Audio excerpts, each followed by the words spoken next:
एक गांव में शीला अपनी सौतेली माँ संजना के साथ रहती थी। उसकी माता का बचपन में ही निधन हो गया था। शीला के पिता ने संजना से दूसरी शादी की थी। संजना की पहले से ही एक बेटी थी। संजना अपनी बेटी से बहुत प्यार करती थी और शीला से प्यार नहीं करती थी।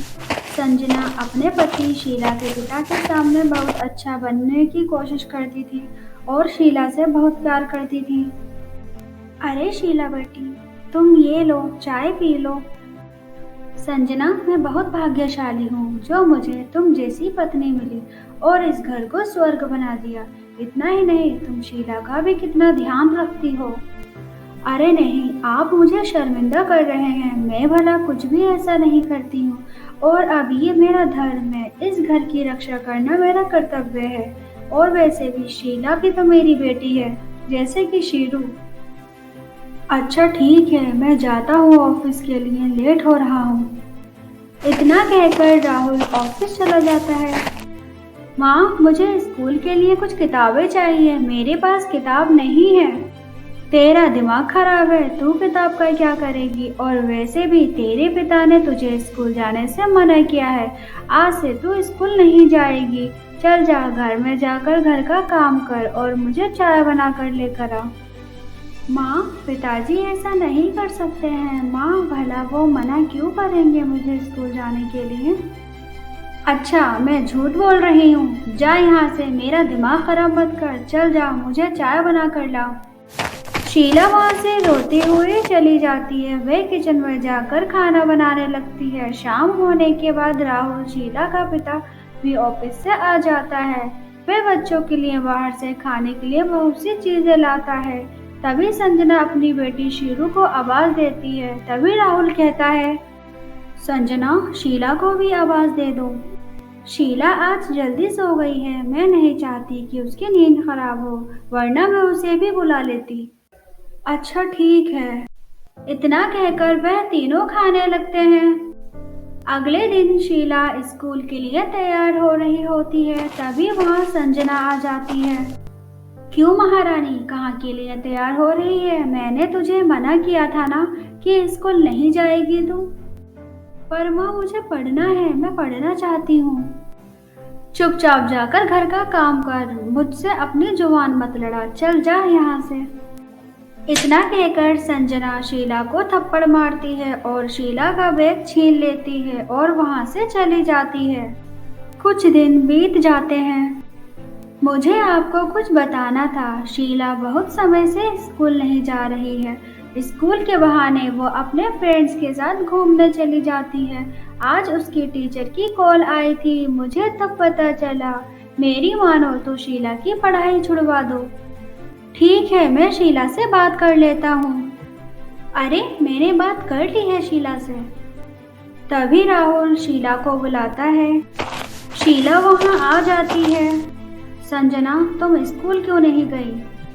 पिताजी, मुझे माँ ने मना कर दिया था, मेरे पास किताबें नहीं थी।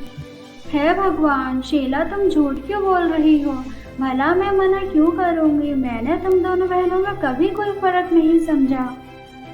संजना ड्रामा करती है और रोने लगती है। तभी राहुल को गुस्सा आता है और शीला को थप्पड़ मार देता है। फिर शीला रोते हुए अपने कमरे में चली जाती है। हाँ, माँ, आप क्यों चली गई? मुझे कोई भी प्यार नहीं करता, पिताजी भी नहीं करते हैं और दूसरी माँ भी स्कूल जाने से मना करती है। काश मैं बचपन में ही मर जाती तो अच्छा होता। हाँ।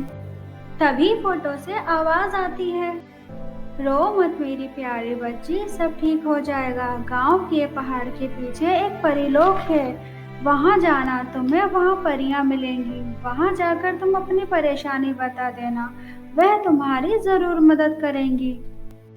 माँ, तुम क्यों चली गई मुझे छोड़कर? इस दुनिया में मुझे कोई भी नहीं प्यार करता। तुम मुझे अपने साथ ले जाती। काश मैं भी बचपन में मर जाती। नहीं मेरी बच्ची, ऐसा नहीं है। तुम्हें अभी बहुत कुछ करना है। मेरे जाने का समय हो गया है। इतना कहकर शीला की माँ चुप हो जाती है और शीला गांव के पहाड़ियों के पीछे परीलोक चली जाती है।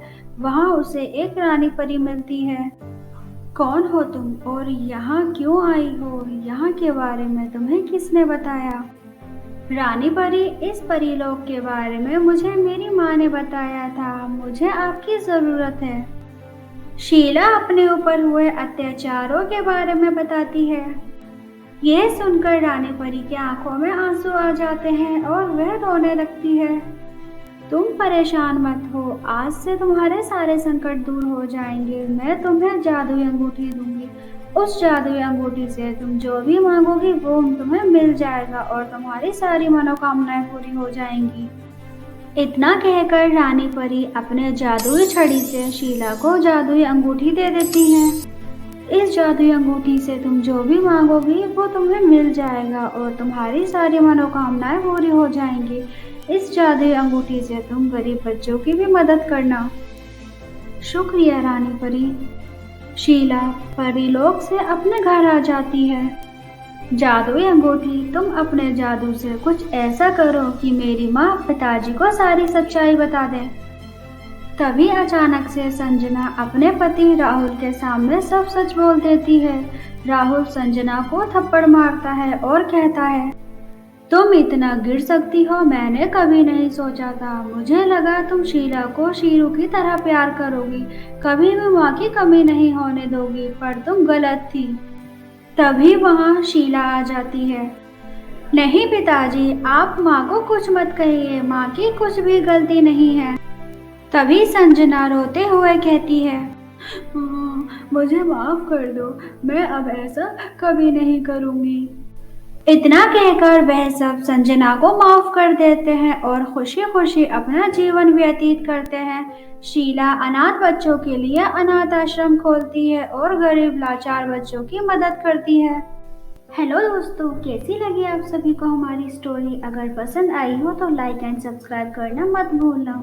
और हाँ, मैं एक बात बताना तो भूल ही गई, बेल आइकन दबाना बिल्कुल भी नहीं भूलना। Thank you.